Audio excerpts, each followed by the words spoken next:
Oke, kembali lagi di channel belajar farmasi klinis.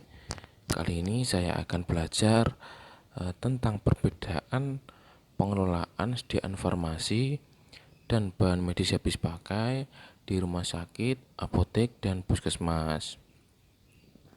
Untuk pengelolaan sediaan farmasi dan PMHP ini sudah diatur dengan Permenkes sesuai materi.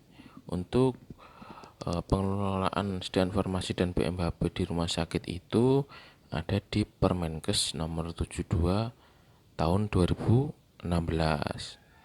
Kemudian untuk pengelolaan sediaan farmasi dan PMHP di apotek itu ada di Permenkes nomor 73 tahun 2016.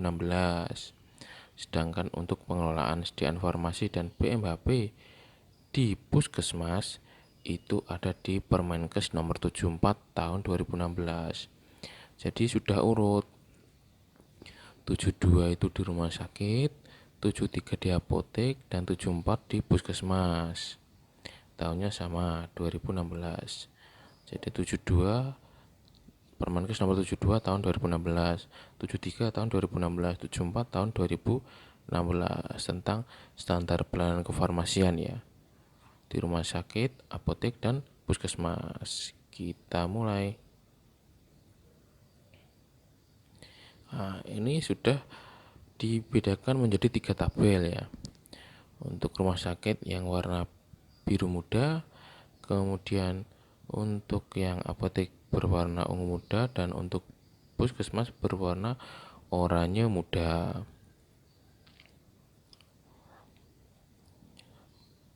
Untuk di rumah sakit ada poin pemilihan. Pemilihan barang ini tujuannya itu untuk memilih ya.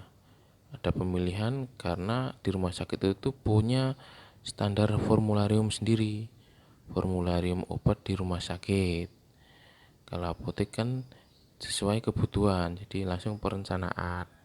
Untuk puskesmas itu juga tidak ada pemilihan karena sudah mempunyai formularium obat sendiri.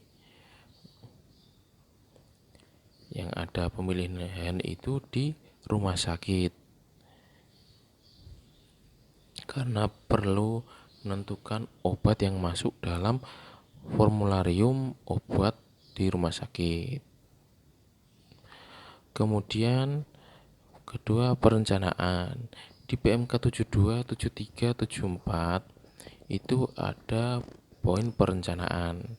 Ya, karena untuk pengelolaan sediaan farmasi dan PMHP ini perlu direncanakan. Untuk perencanaannya itu sesuai kebutuhan ya. Jadi kebutuhannya berapa itu juga sudah harus dihitung. Kemudian poin ketiga, pengadaan. Di rumah sakit pengadaan karena sudah dipilih, kemudian direncanakan, kemudian dibeli ya pengadaan. Kalau di apotek sudah direncanakan, kemudian dibeli. Untuk di puskesmas adalah permintaan. Kenapa kok permintaan? Karena di puskesmas itu obatnya diberikan dari dinas kabupaten ya. Di dinas kabupaten itu ada instalasi farmasi kabupaten atau IFK. Jadi puskesmas tidak melakukan pengadaan sendiri, tetapi sudah dilakukan pengadaan di tingkat kabupaten. Untuk pengadaan di kabupaten nanti sistemnya itu puskesmas memberikan permintaan obat ya, dikirim ke IFK, instalasi farmasi kabupaten, kemudian obat diambil di IFK atau istilahnya itu dropping. Kemudian setelah pengadaan permintaan, selanjutnya adalah penerimaan ya. Penerimaan ini adalah barang kita terima. Untuk PMK 72, 73, 74 ini sama penerimaan semua. Setelah itu penyimpanan ya, penyimpanan ini juga sistemnya sama semua. Setelah diproses penyimpanan, selanjutnya adalah di poin proses pendistribusian.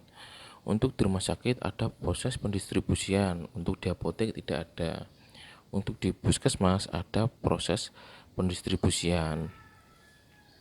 Kenapa di apotek kok tidak ada proses pendistribusian? Karena di apotek itu obatnya langsung diberikan kepada pasien, jadi sudah langsung.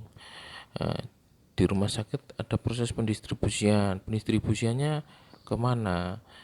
Untuk di rumah sakit ini obat datang kan dimasukkan ke bagian gudang ya, gudang farmasi. Gudang farmasi ini memberikan atau mendistribusikan obat ke instalasi rawat jalan, kemudian instalasi rawat inap, kemudian instalasi gawat darurat, instalasi farmasi gawat darurat ya. Jadi distribusinya di rumah sakit itu di instalasi farmasi, apotek ya, apotek rawat jalan, rawat inap, IGD. Kemudian di puskesmas pendistribusiannya kemana?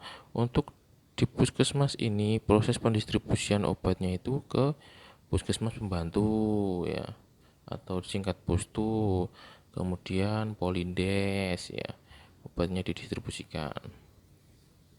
Selanjutnya poin pemusnahan dan penarikan.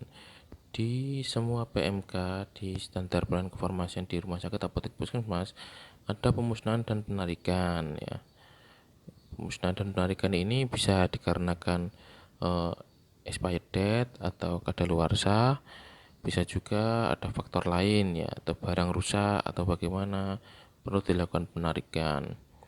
Kemudian poin pengendalian ya. Poin pengendalian ini ada di semua aspek Permenkes ya, dari rumah sakit, apotek, puskesmas. Obat ini dan PMBP perlu dikendalikan. Pengendaliannya lewat mana? Lewat bisa dikendalikan stoknya menggunakan kartu stok atau menggunakan sistem informasi manajemen ya, bisa semua ya. Kemudian administrasi. Di rumah sakit itu administrasi ya. Kalau di apotek pencatatan dan pelaporan. Kalau di puskesmas administrasi. Administrasi ini untuk di puskesmas contohnya itu menggunakan LPLPO ya administrasinya. Selanjutnya adalah pemantauan dan evaluasi. Untuk pemantauan dan evaluasi ini hanya ada di PMK 74 tahun 2016 tentang standar pelayanan kefarmasian di puskesmas ya, di apotek dan di rumah sakit tidak ada.